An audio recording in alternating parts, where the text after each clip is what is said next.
क्या चाइना वाकई ही पाकिस्तान को खा रहा है?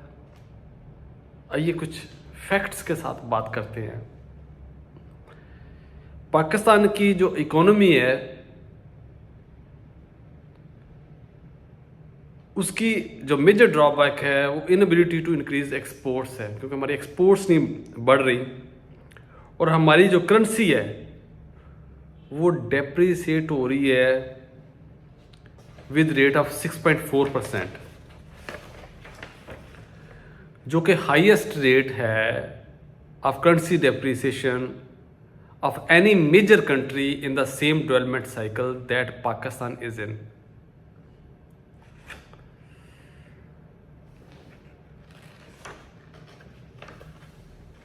सोल्यूशन इसका क्या होना चाहिए था?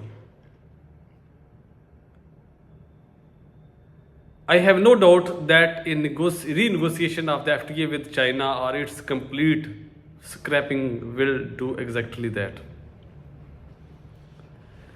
जब FTA किया गया उस वक्त सूरत हाल क्या थी, बाद में सूरत हाल कैसे बनी, मैं उस पर थोड़ी रोशनी डालूंगा। वैसे नॉर्मली क्या होता है, a weaker currency leads to more outflows, low confidence from foreign investors and huge opportunities for local investors to park their wealth outside the country. Currency weak होगी तो सारे इन्वेस्टर्स पाकिस्तान में इन्वेस्ट थोड़े करेंगे, वो तो अपनी करेंसी को सिक्योर करने के लिए अदर कंट्रीज़ में जाके इन्वेस्ट करेंगे। यही वजह कि पाकिस्तान से बहुत सारे ब्रांड्स कुछ ही सालों में बांग्लादेश या अदर कंट्रीज़ में शिफ्ट हो चुके हैं। चाइनीज़ की गवर्नमेंट अपने एक्सपोर्टर्स को सब्सिडीज देती है यूटिलिटीज़ में और चीपर क्रेडिट एक्सेस है, जबकि पाकिस्तान में जो क्रेडिट की एक्सेस है एसएमई के लिए तो खैर बहुत ही मुश्किल है, और जो कॉर्पोरेट सेक्टर है उनकी जो फाइनेंशियल कॉस्ट है वो बहुत बढ़ जाती है। तो चाइना का जो मार्केट साइज़ है पाकिस्तान तो उसके मुकाबले में बहुत ही पीछे रह जाता है। तो फिर हमें एफटीए की ज़रूरत क्यों पड़ी, हमने ये एफटीए क्यों किया? फिर further Chinese companies have ASEAN ASEAN की बात कर रहा हूँ, ASEAN to benefit from while the Chinese जो अथॉरिटीज़ हैं put up frivolous non tariff barriers to make sure our exporters don't get the benefit envisages from. और कुछ ही सालों में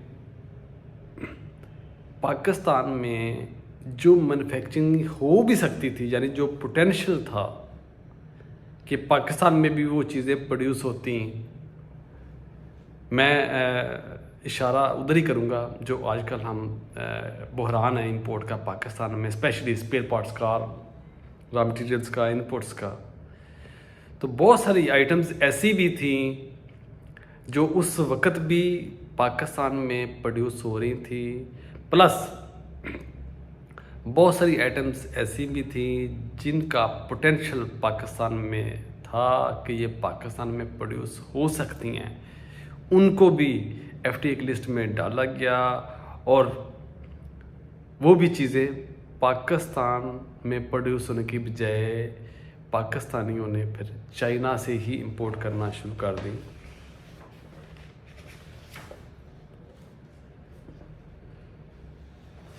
और major industries from the manufacturers to chemical manufacturers, plastic manufacturers etcetera थे। FTA first time जो किया गया वो चाइना के साथ 2006 में किया गया और सेकंड राउंड एग्रीमेंट जो किया गया 1 जनवरी 2020 पे किया गया, जब एफबीआर ने एसआरओ इशू किया और 3251 आइटम्स, प्रोडक्ट्स जो चाइना से इंपोर्ट करने के टैरिफ में आ रही थी, वो 6786 गुड्स चाइना से इंपोर्ट के लिए उसको कस्टम्स ड्यूटीज़ फिर रिलैक्सेशन की गई। और पाकिस्तान की एक्सपोर्ट जो एफटीए से पहले थी उसका मैं जिक्र करना चाहूँगा। 2004 फाइनेंशियल ईयर में $256 मिलियन थी, 2005 में $282 मिलियन और 2006 में $412 मिलियन थे, जो कि ग्रोथ जा रही थी 33%, 10% एंड 46% रिस्पेक्टिवली। और इसी तरह उसी दौरान जो इम्पोर्ट्स थे वो $1.1 बिलियन 2004 के लिए, $1.5 बिलियन 2005 के लिए और $2 बिलियन 2006 के लिए थी, जिसमें ग्रोथ जो थी वो 19%, 33% और 31% रिस्पेक्टिवली थी। जबकि एफटीए साइन हो गया और उसके बाद जो गेम चेंज हुई तो फिर क्या सामने आया, पाकिस्तान ने $547 मिलियन की एक्सपोर्ट की 2007 में, जो कि ग्रोइंग थी 32%। चलें, शुरू में एक्सपोर्ट अच्छी होगी। Where as import recorded $2.3 billion, growing 15.4%। कुछ तसल्ली थी कि बहुत ज़्यादा कोई गड़बड़ नहीं होने को जा रही। लेकिन 2007 के बाद क्या हुआ, चाइनीज़ से, जो चाइना के कंट्री से जो इम्पोर्ट्स है वो ओपन से मुराद ये है कि लोगों ने बहुत सारी आइटम्स जो पाकिस्तान में प्रोड्यूस हो रही थी या पाकिस्तान में प्रोड्यूस करने का मुख्तलिफ क्लस्टर्स में पोटेंशियल अवेल है, लोगों ने उस तरफ ध्यान नहीं दिया, उस तरह की इंडस्ट्री को नहीं लगाया। कोई भी बिजनेसमैन इस साइड पे नहीं आया कि पाकिस्तान में जो पोटेंशियल है हम वो आइटम्स इधर ही इंडस्ट्री लगा लें, हम भी उसको वेल करें और बाकी पाकिस्तानी भी जो इंडस्ट्रीज़ वाले लोग हैं वो भी वेल करें। बल्कि सब ने प्रेफर किया कि चाइना से इंपोर्ट कर लें, क्योंकि चाइना से कॉस्ट कम आ रही है और उसका क्रेडिट भी एफटीए को जाता है। और 2007 के बाद जब ये इंपोर्ट बहुत ज़्यादा बढ़ गई तो 2007 से लेकर 2021 के दौरान इंपोर्ट जो है, जो इंपोर्ट की वजह से ट्रेड डेफिसिट बढ़ा, पाकिस्तान और चाइना के साथ जो ट्रेड डेफिसिट है, यानी एक्सपोर्ट कम हुई, इंपोर्ट बढ़ती गई, तो जो डिफरेंस था वो ट्रेड डेफिसिट वो बढ़ता गया। और 2007 से लेकर 2021 तक जो कि पहले ट्रेड डेफिसिट 109% था, ये चला गया 535%, जी 535% इंस्टेड ऑफ 109%। और ह्यूज करेंसी डेप्रिसिएशन होगी।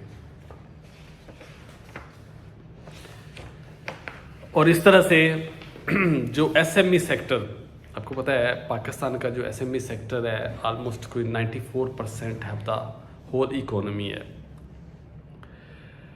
और एशिया के जितने भी मालिक हैं आप उनका एनालिसिस करके देख लें, एशिया में जिस कंट्री ने भी डेवलपमेंट की है वहाँ का जो एसएमई सेक्टर है वो डेवलप हुआ है, तो फिर ही जाके इकोनॉमी रिवाइव हुई है, फिर वो कंट्री आगे निकला है।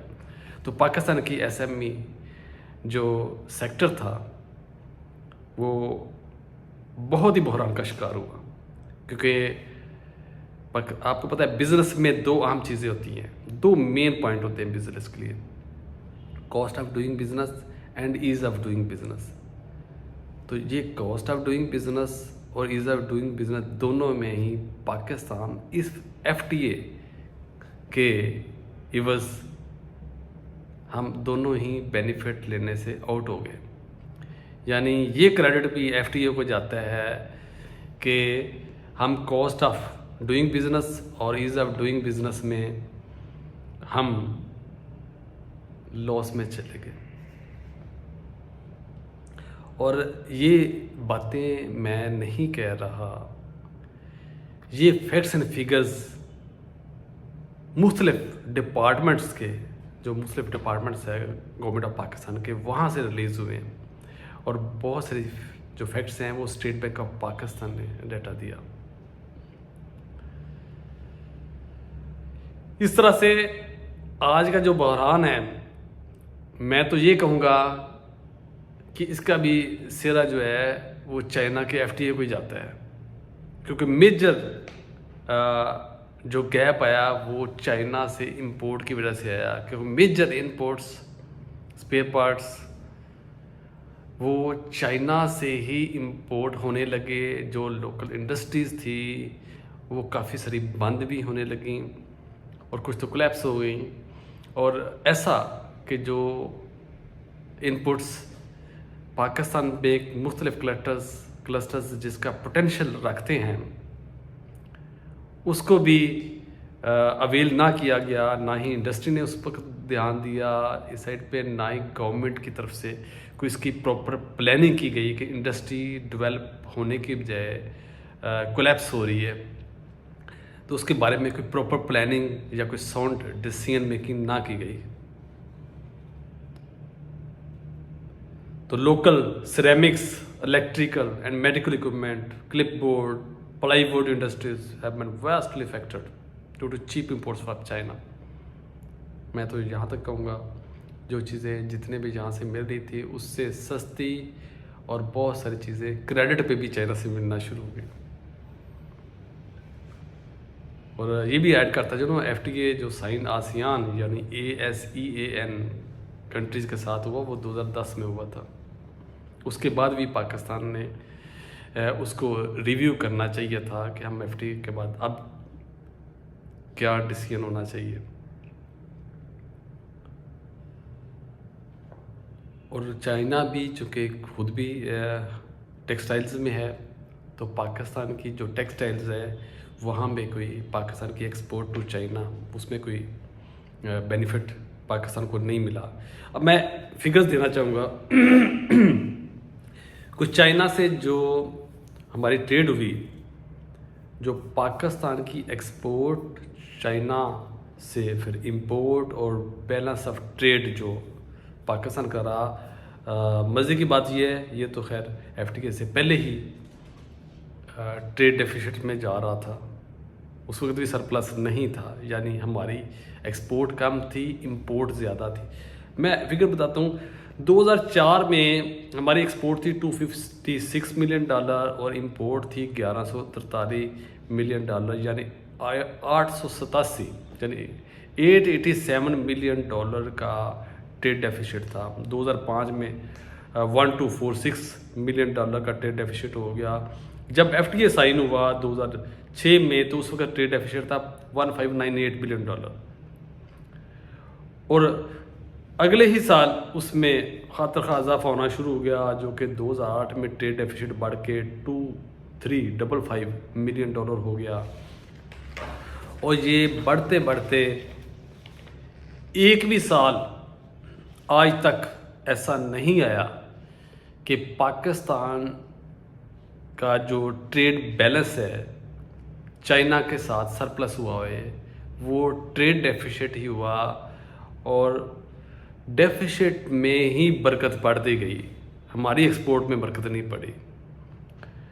तो जो डेफिसिट था वो बढ़ते बढ़ते 2021 में एक ह्यूज अमाउंट बन गया, जो कि $11,263 मिलियन।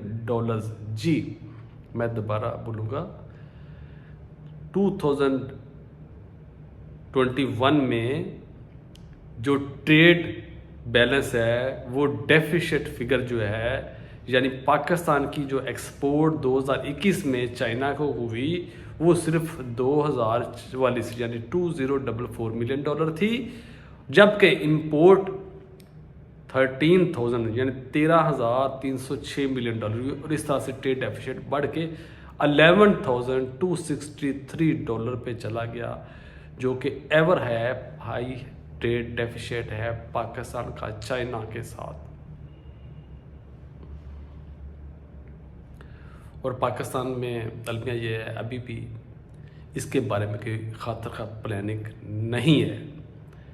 इनोवेटिव आइडियाज़ पे कोई काम नहीं हो रहा, रिसर्च पे कोई काम नहीं हो रहा, जो हमारे क्लस्टर्स हैं उसके पोटेंशियल को अवेल करने के बारे में कोई प्रॉपर प्लानिंग अभी भी कोई चीज़ नज़र नहीं आ रही।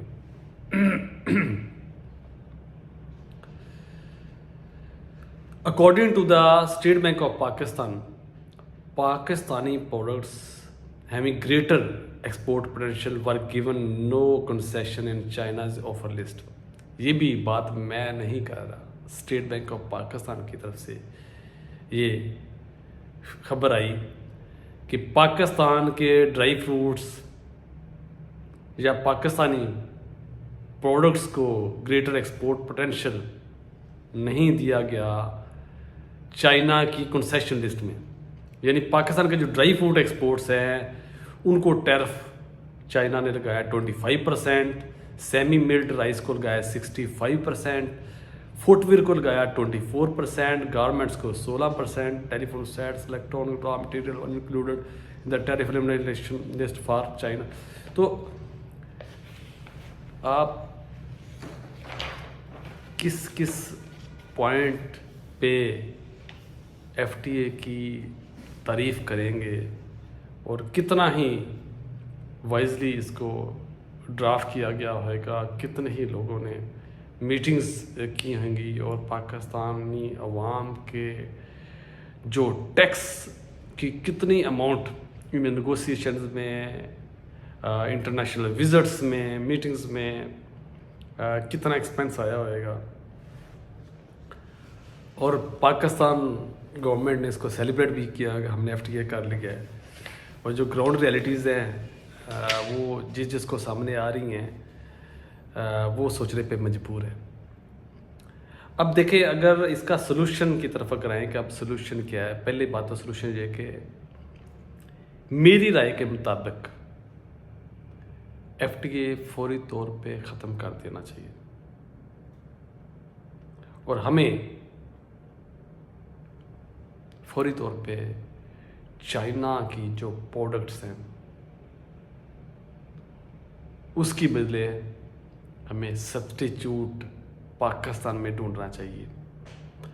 अगर सब्स्टिट्यूट अवेलेबल नहीं है लेकिन पोटेंशियल है क्लस्टर्स में, क्योंकि पाकिस्तान को नेचुरल रिसोर्सेज में तो अल्लाह ने बहुत नवाजा हुआ है, सिर्फ अवेल करने की ज़रूरत है।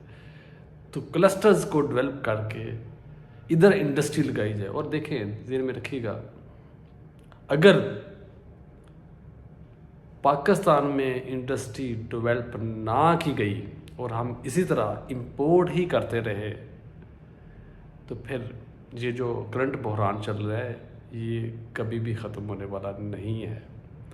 क्योंकि इंपोर्ट कम उसी सूरत में हो सकती हैं कि जो चीज़ें इंपोर्ट की जा रही हैं वो पाकिस्तान में अवेलेबल हुए। ये एक लेमैन को भी पता है, बच्चे बच्चे को भी पता है। लेकिन अलमिया क्या है, क्या इसके बारे में अभी कोई प्लानिंग हुई है, कोई इंडस्ट्री लग रही है? चैम्बर्स ऑफ कॉमर्स जो है वो बेचारे प्रपोजल्स बना के भेज रहे हैं रिलेटिव मिनिस्ट्रीज़ को, गवर्नमेंट्स को। तो क्या उस पर कोई अमल हुआ है, कोई इंडस्ट्री लगी है, चार्टर ऑफ इकोनॉमी डेवलप हुआ है जिसका मेरा ख्याल है एक बच्चे बच्चे को पता है कि अभी भी कोई प्लानिंग नहीं है। तो ये सिर्फ 10 सालों में, 10 इयर्स में ही पाकिस्तान का जो ट्रेड डेफिसिट है चाइना के साथ 65 बिलियन डॉलर, 65 अरब डॉलर्स ये ट्रेड डेफिसिट गया है। अब मुझे बताइएगा, अब आप खुद ही सोचिएगा कि क्या मैंने इस वीडियो का टाइटल सही रखा है कि क्या चाइना पाकिस्तान को खा रहा है? अगर नहीं खा रहा तो क्या हम चाइना से कोई फ़ायदा ले रहे हैं और हमारा ये FTA कंटिन्यू रहना चाहिए और हमें ये जो इसकी सलूशन है उसकी तरफ आना चाहिए। इंडस्ट्री लोकल लगानी चाहिए और लगानी चाहिए तो इसके बारे में इनिशिएटिव किसने लेना है, क्या वो इनिशिएटिव ले रहे हैं, हमारा क्या रोल है, क्या हमने इंडिविजुअल कैपेसिटी में कोई अपना रोल अदा कर दिया है। क्योंकि हमारा ज़मीर भी मुतमईन होना चाहिए कि हम अपनी कैपेसिटी में जो कर सकते थे क्या हमने वो किया है। जैसे मुअज्जिन का काम अजान देना होता है, यानी नमाज के लिए वो पुकारता है आइए अल्लाह के घर आइए, लेकिन उसका काम ये कतन नहीं होता कि वो घरों में जाए, जाके निकाल के लाए, किसी को ज़बरदस्ती गर्दन से पकड़ के नमाज पढ़ाए। नहीं, उसने रिक्वेस्ट करनी है। ठीक है, तो क्या हमने जैसे मुअज्जिन करता है एटलीस्ट वो किरदार अदा किए है जो हम इंडिविजुअल कैपेसिटी में कर सकते थे, या जिन भी फोरम्स पे हम मेंबर्स हैं, जिस भी पोस्ट पे हम डिप्यूट हैं, क्या हमने अपनी कैपेसिटी में अपना किरदार अदा कर दिया है। एक लम्हा ज़रूर सोचिएगा कि क्या हमारा ज़मीर मुतमईन है कि हम being a Pakistani, A true Pakistani, Pakistan के साथ वाकई मोहब्बत का सबूत दे रहे हैं और पाकिस्तान के साथ वाकई ही वो सलूक कर रहे हैं जो पाकिस्तान के साथ मोहब्बत करने वाले को करना चाहिए। इस पर सोचिएगा ज़रूर। अपना बहुत सारा ख्याल रखिएगा। पाकिस्तान जिंदाबाद।